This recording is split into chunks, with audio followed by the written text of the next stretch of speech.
United Nations not long ago, America had a chance to strike a peaceful blow for the safety of the free world.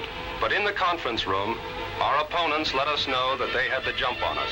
The American delegates were forestalled, embarrassed, and quite helpless. Because our enemies knew certain things we alone were supposed to know.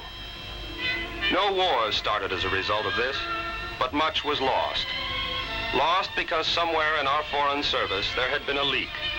Someone had committed a kind of low treason.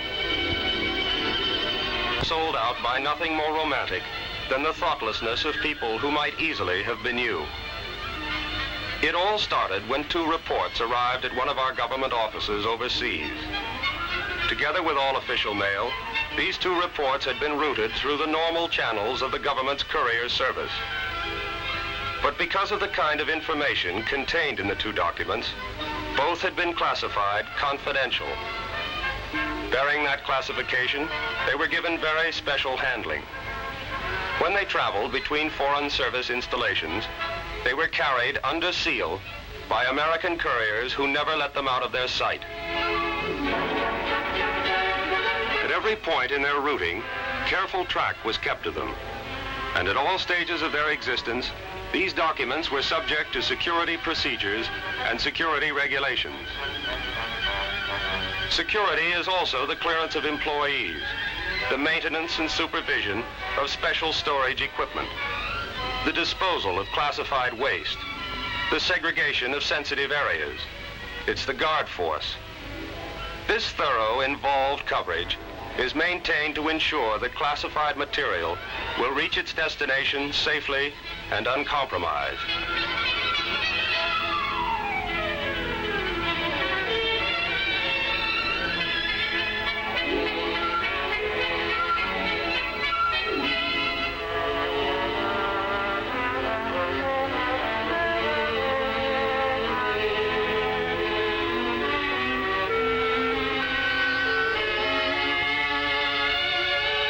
Even when the 2 reports traveled between offices in the same building, they were carried by a qualified messenger who signed for them and got a signed receipt when they were delivered. Call this man Thompson. He was neither a fool nor a traitor, but a responsible official. His secretary, Miss Williams, was a conscientious and efficient young woman. Yet while these 2 people were in possession of the confidential reports, they committed a series of blunders that made the previous safeguarding of the documents a waste of time, and their classification almost meaningless. All the effort and expense of their protection nullified in a day by the human element, by people just like you. Bear in mind that this is not what might happen, but what has happened far too often. Mr. Thompson, I'll be back in a minute. All right.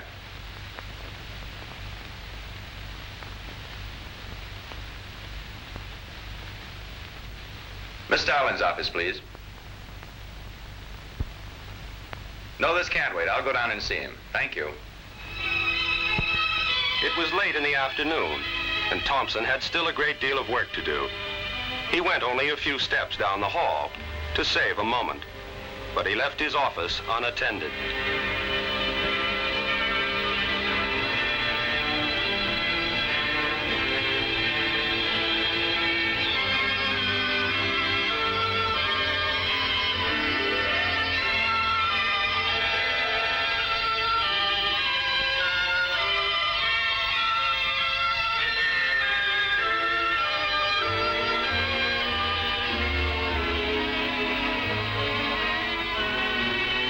This man was not a spy. He was a legitimate visitor, there on honest business. But he was human, and he was curious. Thompson had taken the first report with him, but the second lay on Miss Williams's desk, and the visitor had time to read part of it before she came back.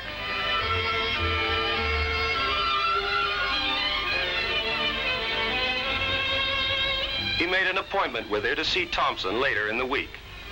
He'd done nothing wrong, but he'd read what only qualified people were meant to read. Some of the information in that report is no longer confidential.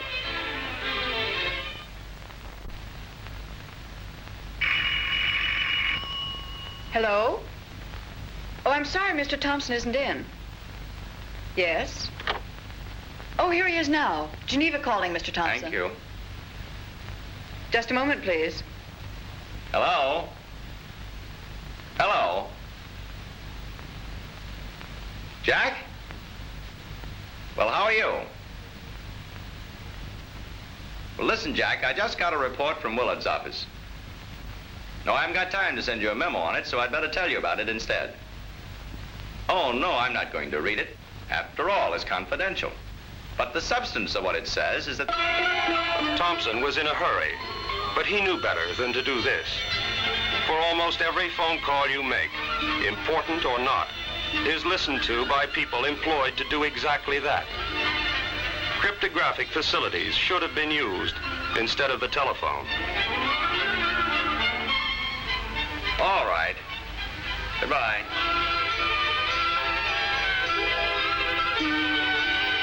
At this point, several parts of both reports were known by unauthorized persons. Neither report was now much more confidential than your morning newspaper. It happened that only one item in each report was of particular significance. Put together, though, they told a story that was of considerable importance, and Thompson immediately saw this. His ability to see such things was one reason he held the position he did. Miss Williams. Make me up an extract of these reports. They are marked as I want them. Make a dozen copies. I've got to have them for the conference tomorrow. Surely, then I'll get someone to help me.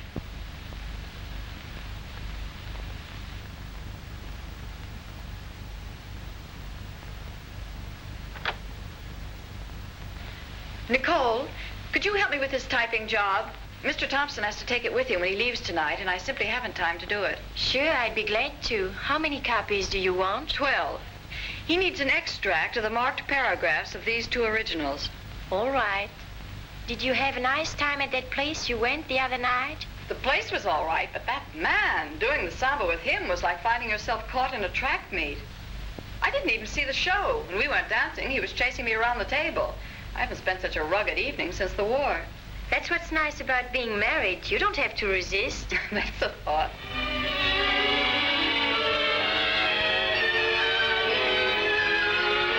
It was all right for Miss Williams to ask for help in the interests of speed. But her friend, though she may have been investigated, was not an American. It wasn't fair to her to have been given this information. And of course, it was a serious breach of security. Too many people, like Miss Williams, have days like this.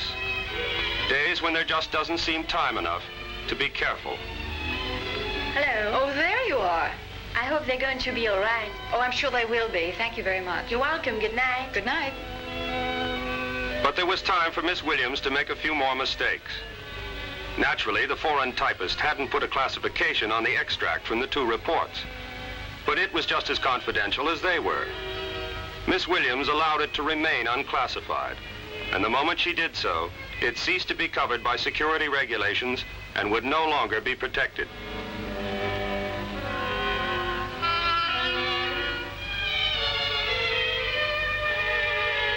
The last thing Miss Williams did that day was also a perfectly human oversight. Miss Williams, Yes? will you stop by the transportation section and check on my tickets? Yes, I will. She didn't sufficiently turn the dial when she locked the safe. It could have been opened by anyone, simply by turning the dial back to 0 and opening the drawers.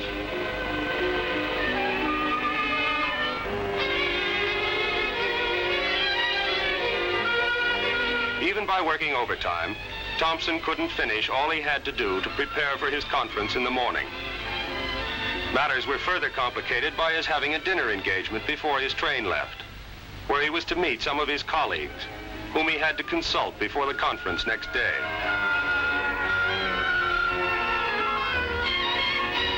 Too rushed to set his desk in order, he put most of what was on it into the drawer. But that drawer was not meant to replace a safe file.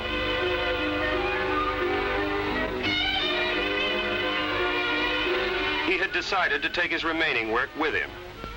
Though he knew this was not the right thing to do, he felt sure he was capable of taking care of the classified papers he removed. But while he could be sure that what he carried in his head was safe, written information is never so secure.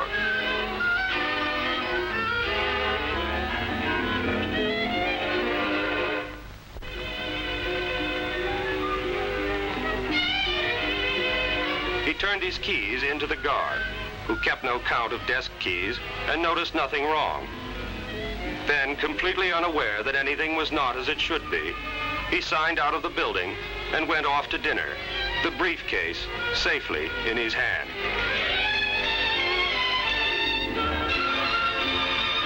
An hour or two later, over coffee with his friends, he had several guarded things to say about the 2 pieces of information he'd received that day.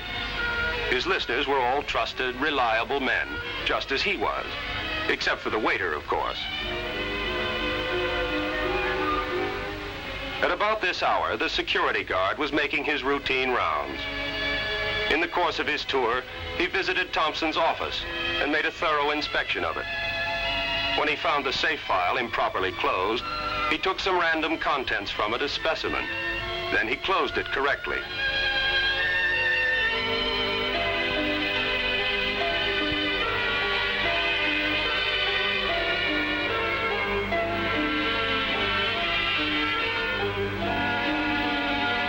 He tried the drawers of Thompson's desk and found them all locked.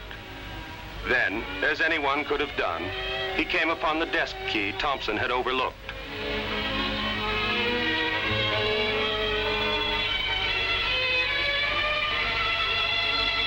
In the drawer, he discovered all that Thompson had put there.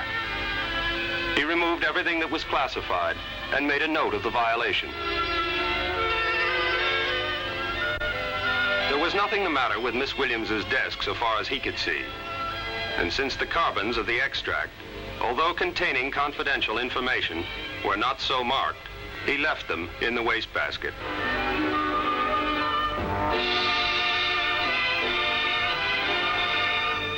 Thompson, at this point, was on his way to his train.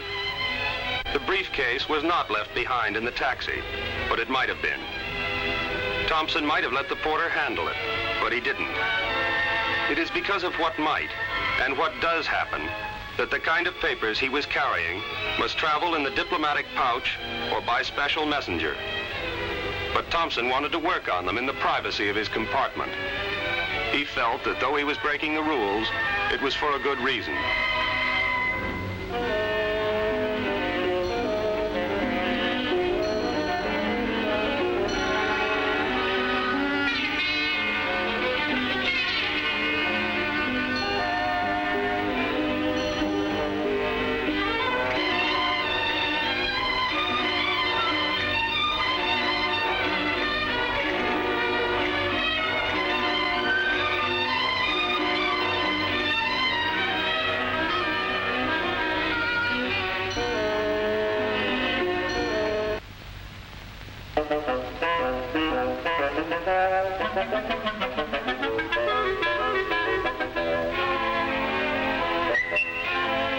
Back in the office, the cleaning women were arriving for work. These women have been investigated and found trustworthy, but they're not Americans. They are one reason why the guard made his inspection of the room, for they have all the curiosity you might expect. That was just a violation slip the guard had left. It was of no particular interest to an outsider. But other things in the room were. The carbons of the extract were still lying in Miss Williams's wastebasket. And these ladies, working for Americans as they do, have acquired a remarkable command of English. Irène, viens voir. Qu'est-ce que c'est? I love you, darling. You are so beautiful. Vous en recevez souvent des lettres d'amour comme ça, vous? Plus maintenant, je suis bien trop vieille. Oh, faut toujours espérer. Vous croyez? Mais oui.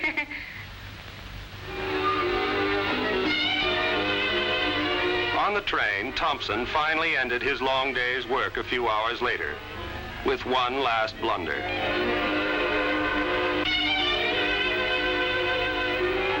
It has because of the frequency of errors like this, errors committed by intelligent, competent people, that unauthorized hand carrying of classified documents is prohibited.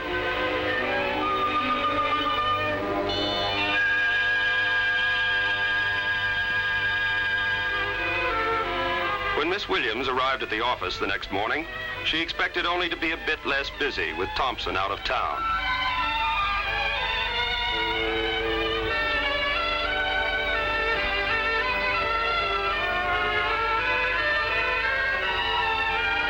She was rather disturbed to find the slips the guard had left to notify her of the violations he had found.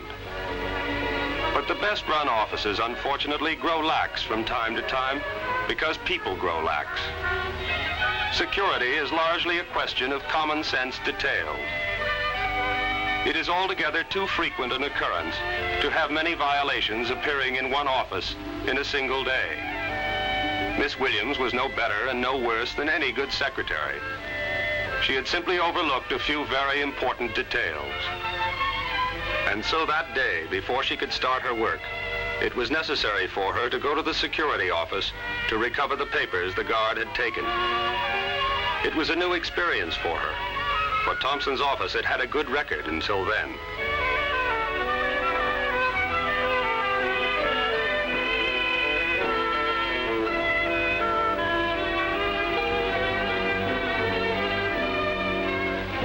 The security officer had some questions to ask her and a few comments to make. Then he had her sign the violation slips before he returned the missing papers.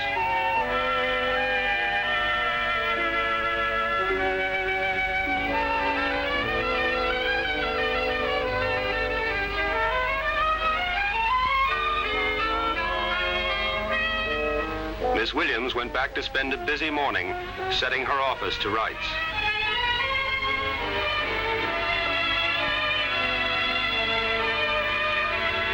At the conference, Thompson made a very good impression.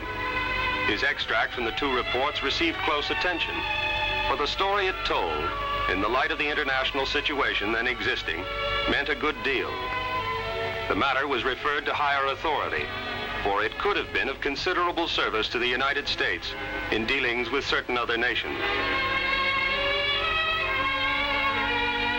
That evening, Thompson, having locked his briefcase safely in his hotel room, went out to see the sights before catching the train home.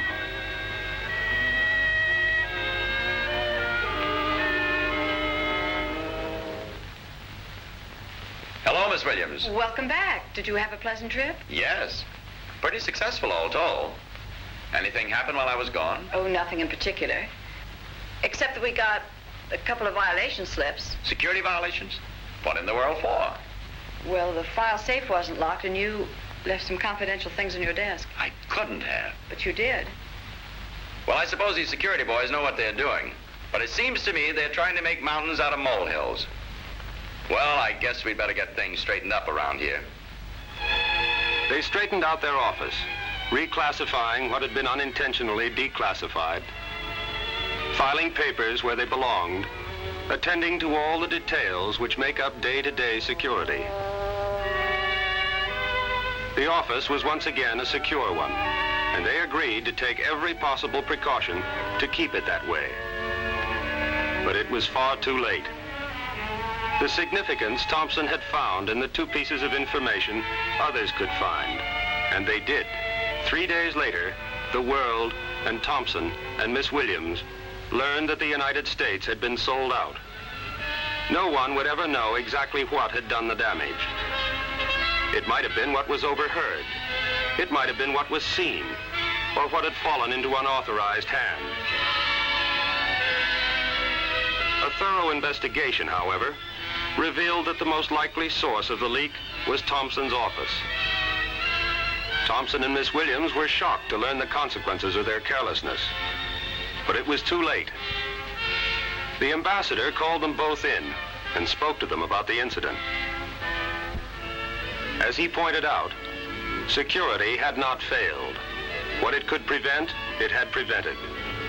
But its thoroughness had not been enough, because Miss Williams and Thompson failed. their low treason could be yours. Make the simple, vital rules that constitute security a part of your working life, because the safeguarding of all United States property, and to a great degree the position of the nation itself in world affairs, rests basically with you, the Foreign Service employee.